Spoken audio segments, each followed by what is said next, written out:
The 2021 Toyota Wigo. This is the G variant. It has less than 1,000 kilometers on it. Let's take a quick look and see what's new and different. Engine, inline 3-cylinder, 12-valve DOHC, 998cc. Power is 66 PS at 6,000 RPM. And torque, 89 Newton meters. It's quite high for a small engine like this. 89 Newton meters at 4,400 RPM. This is a 4-speed automatic. Right here below the engine, you will be able to see the automatic transmission. It's quite spacious, the engine bay. You have your battery. Here is your fuse box, brake fluid, the coolant level you can see here. This is the air filter box. The new update with the 2021 Wigo G variant is a more aggressive front bumper here. And then the most striking feature is the headlight. It's still halogen headlights, but this new design now has an LED bar, right? This one is the LED bar for DRL. And if you look at the front cowling, it's a lot more sporty and aggressive. The biggest difference with the G version compared to the other version is the side mirrors of the G version. You can just push a button and this will close if you're going to a narrow corner, a narrow street. And of course, the G version has this better looking rims, and it comes with tires 175 65 R14, front disc brake and rear drum brake with ABS.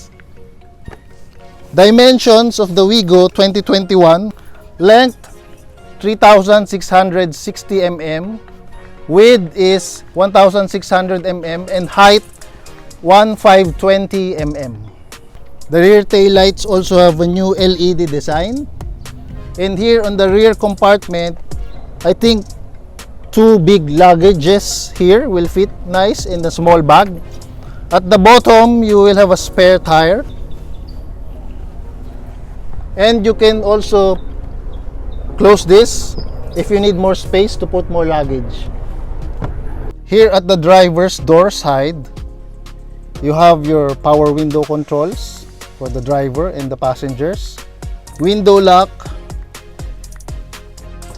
type cup holder here and for other items. And here on the steering wheel, for controls for the radio and infotainment system.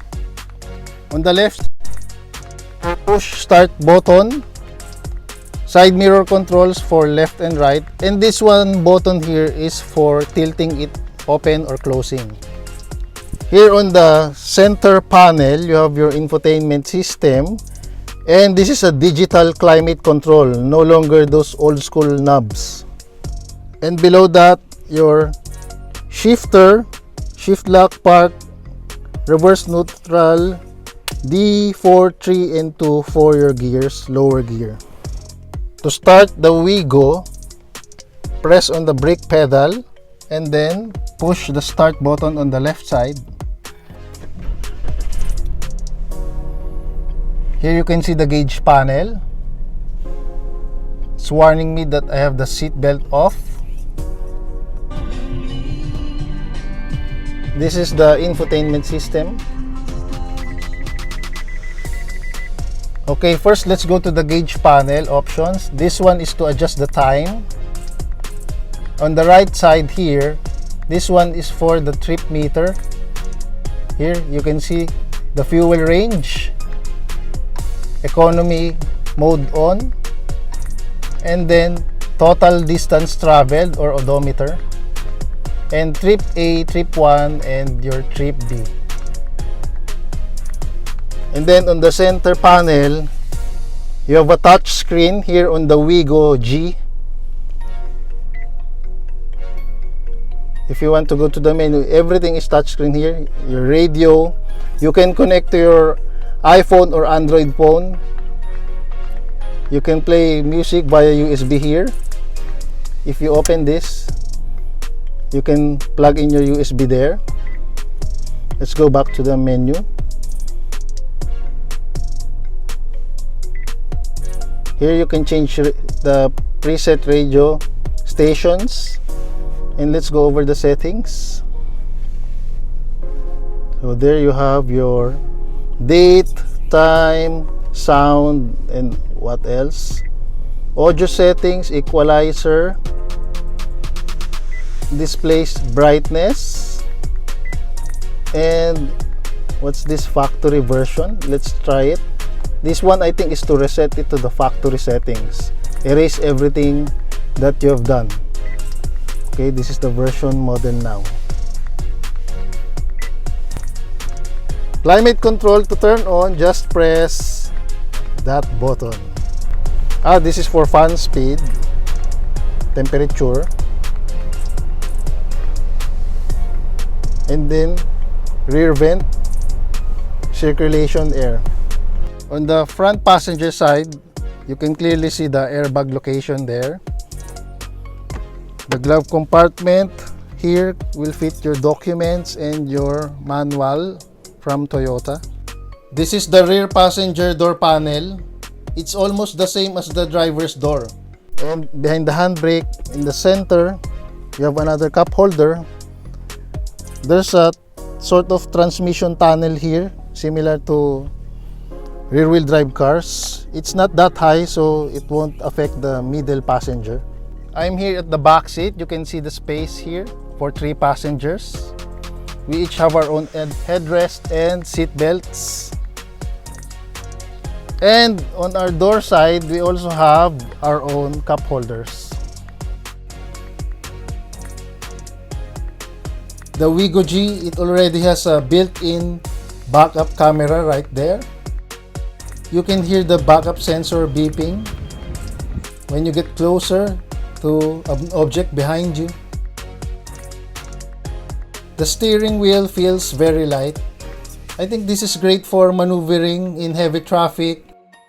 Seating will feel a bit cramped if you are a big person like 5'10" and weighing more than 80 kilograms. I'm only 5'6", but I would appreciate some more elbow room.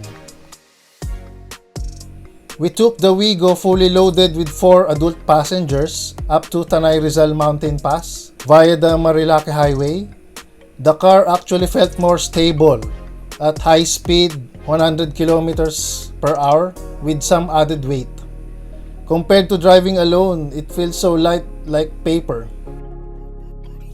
Our average fuel consumption was 15 kilometers per liter, but that was a mix of uphill, so it should fare better on a long expressway, probably hitting 17 kilometers per liter. I was surprised by the aircon that it was cool enough for the cabin size and had no problem maintaining temperature even with 4 passengers. My rating for the 2021 Wigo G: driving pleasure 6, light and easy to drive but could certainly use more elbow room. Features 9. This is where it edges out the competition. It has features that you would only find with more expensive cars or SUVs. Build quality 6.